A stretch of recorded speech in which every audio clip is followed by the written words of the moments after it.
Good morning student, मैं आपकी कक्षा अध्यापिका निशा शर्मा। आज हम आपकी संचयन बुक में से टोपी शुक्ला का तीसरा पाठ पढ़ने जा रहे हैं। बच्चा, लास्ट वीडियो में मैंने आपको टोपी और इफ़न की दोस्ती के बारे में बताया था, दादी कैसे मर जाती है उसके बारे में बताया था, दादी के मरने से टोपी के दिल पर क्या प्रभाव पड़ता है उसके बारे में बताया था। तो आइए अब तीसरे भाग में देखते हैं आगे क्या होता है। टोपी ने 10 अक्टूबर सन 45 को कसम खाई कि अब वह किसी ऐसे लड़के से दोस्ती नहीं करेगा जिसका बाप ऐसी नौकरी करता हो जिसमें बदली होती रहती है। 10 अक्टूबर सन 45 का यूं तो कोई महत्व नहीं, परंतु टोपी के आत्म इतिहास में इस तारीख का बहुत महत्व है, क्योंकि इसी तारीख को इफ़न के पिता बदली कर मुरादाबाद चले गए। इफ़न की दादी के मरने के थोड़े ही दिनों बाद यह तबादला हुआ, इसलिए टोपी अकेला हो गया, क्योंकि दूसरे कलेक्टर ठाकुर हरिनाम सिंह के 3 लड़कों में से कोई उसका दोस्त ना बन सका। डब्बू बहुत छोटा था, बिल्लू बहुत बड़ा था, गुड्डू था तो बराबर का, परंतु केवल अंग्रेजी बोलता था। और यह बात भी थी कि इन तीनों को इनका एहसास था कि वे कलेक्टर के बेटे हैं। किसी ने टोपी को मुंह नहीं लगाया। तो 10 अक्टूबर को टोपी ने कसम खा ली कि मैं ऐसे लड़के से दोस्ती नहीं करूंगा जिसके पिता की ट्रांसफ़र वाली जॉब हो, क्योंकि फिर छोड़कर जाना पड़ता है। जब दादी की डेथ होगी तो इफ़न चला गया, मुरादाबाद चला गया। उनके घर पे दूसरे कलेक्टर आए जिनके 3 बेटे थे, एक बड़ा था, एक छोटा, एक टोपी की उम्र का था, लेकिन दोनों में इस बात की बड़ी अकड़ थी कि हम कलेक्टर के बेटे हैं, इसलिए तीनों में से किसी की भी टोपी के साथ दोस्ती ना हो पाई।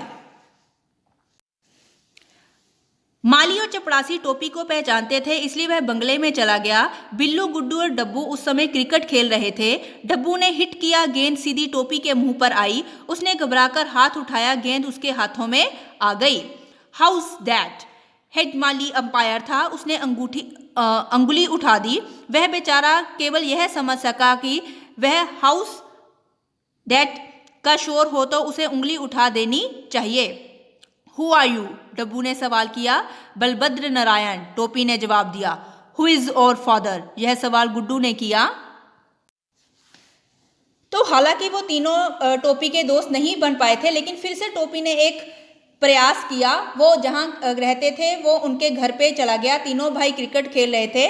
जब टोपी ने देखा कि गेंद उसके मुंह पर आकर लगने लगी है तो उसने हाथ आगे कर लिया और उसको पकड़ लिया, गेंद को पकड़ लिया। तो इस दृश्य को देखकर वो एकदम से हड़बड़ा गए और उससे पूछने लगे, तुम कौन हो?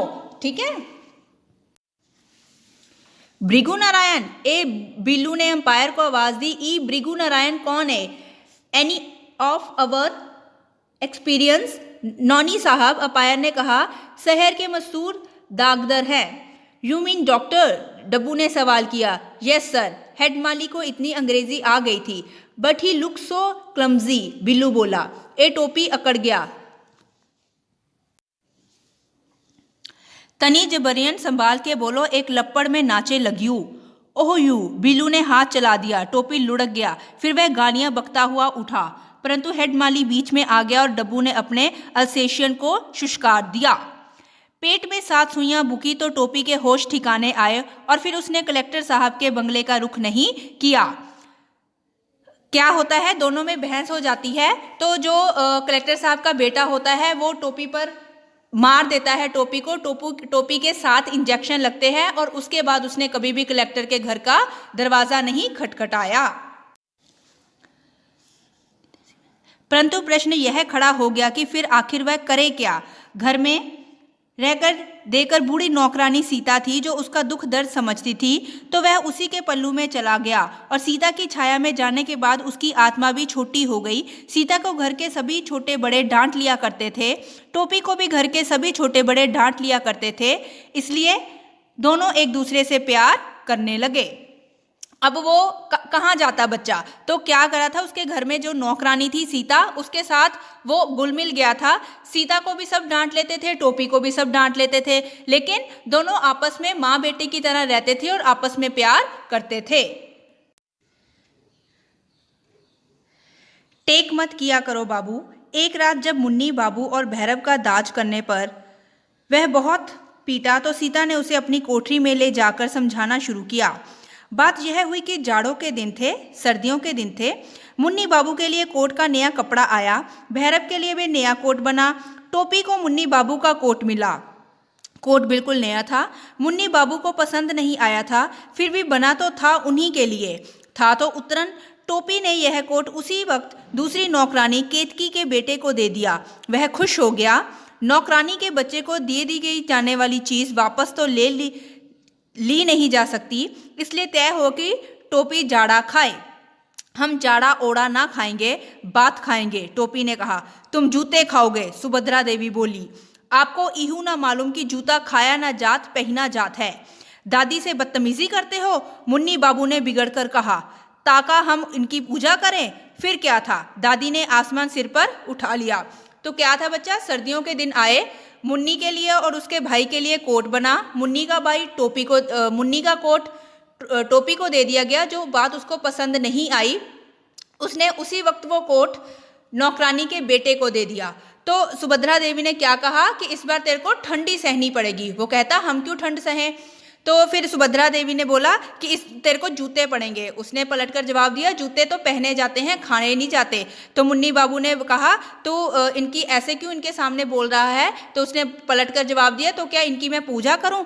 तो इस बात पर जो दादी थी वो बहुत ज़्यादा गुस्से से भर गई। फिर उसने क्या किया, राज दुलारी ने उसने पीटना शुरू कर दिया। राज दुलारी मतलब टोपी की माँ ने क्या किया, टोपी को बहुत पीटा, मारा। तो 10वां में पहुंच गईल बाड़। सीता ने कहा, तूहे दादी से टराव के तना ना चाही, तीनों उर तोहार दादी बाड़ीन। सीता ने तो यह बहुत आसानी से कह दिया कि वह 10वीं में पहुंच गया है, परंतु यह बात इतनी आसान नहीं थी। 10वीं में पहुंचने के लिए उसे बड़े पापड़ बेलने पड़े। अब उसकी स्कूल के बारे में बताया जा रहा है कि टोपी शुक्ला के स्कूल में उसके साथ क्या क्या हुआ था। 2 साल तो वह फेल ही हुआ। 9वीं में तो वह सन 49 में ही पहुंच गया था, परंतु 10वें में वह सन 52 में पहुंच सका। जब वह पहली बार फेल हुआ तो मुन्नी बाबू इंटरमीडिएट में फर्स्ट आए और भैरव छठे में। सारे घर ने उसे जवान की नौक पर रख लिया। वह बहुत रोया। बात यह नहीं थी कि वह काउदी था, वह काफ़ी तेज था, परंतु उसे कोई पढ़ने ही नहीं देता था।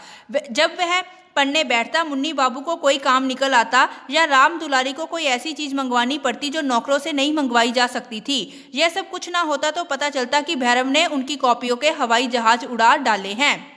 वो कहते हैं कि हाला टोपी शुक्ला बेवकूफ़ नहीं था, दिमागी तौर पर होशियार था, लेकिन जब भी वो पढ़ने भेजता, कभी उसकी माँ को, कभी भाई बहनों को कोई ना कोई काम आ जाता, जहाँ फिर उसका भाई जहाँ पर उसका होमवर्क किया होता था उसके जहाज बना के पेजों को फाड़कर उड़ा देता। दूसरे साल उसे टाइफाइड हो गया।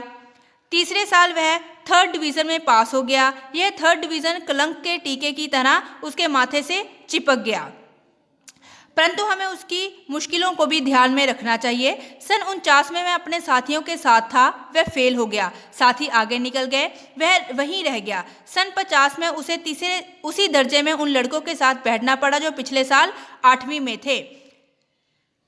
पीछे वालों के साथ एक ही दर्जे में बैठना कोई आसान काम नहीं है। उसके दोस्त 10वीं में थे, वह उन्हीं से मिलता, उन्हीं के साथ खेलता। अपने साथ हो जाने वालों में से किसी के साथ उसका दोस्त ना बन सका।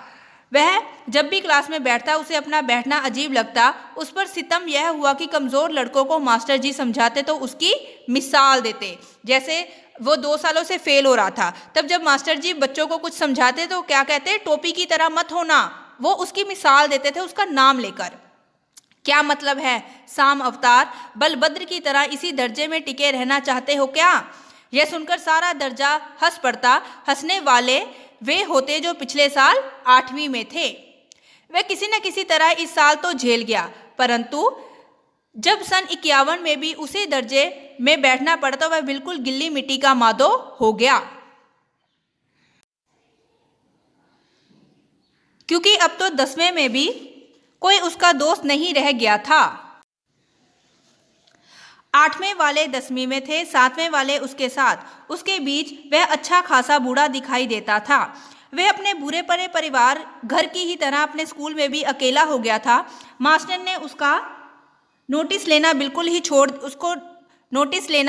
छोड़ दिया था। कोई सवाल किया जाता तो जवाब देने के लिए वह भी हाथ उठाता तो कोई मास्टर उससे जवाब ना पूछता, परंतु जब उसका हाथ उठता ही रहा तो एक दिन अंग्रेजी साहित्य के मास्टर ने कहा, 3 बरस से यही किताब पढ़ रहे हो, तुम्हें तो सारे जवाब जवानी याद हो गए होंगे। इन लड़कों को अगले साल हाई स्कूल का इम्तिहान देना है, तुमसे पाठशाल पूछ लूँगा।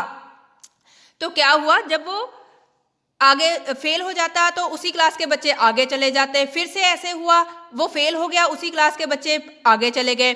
तो जब भी कोई टीचर क्वेश्चन पूछती, वो हाथ उठाता तो कोई नहीं उसका आंसर मांगता, उससे कोई उसको खड़ा ही नहीं करता।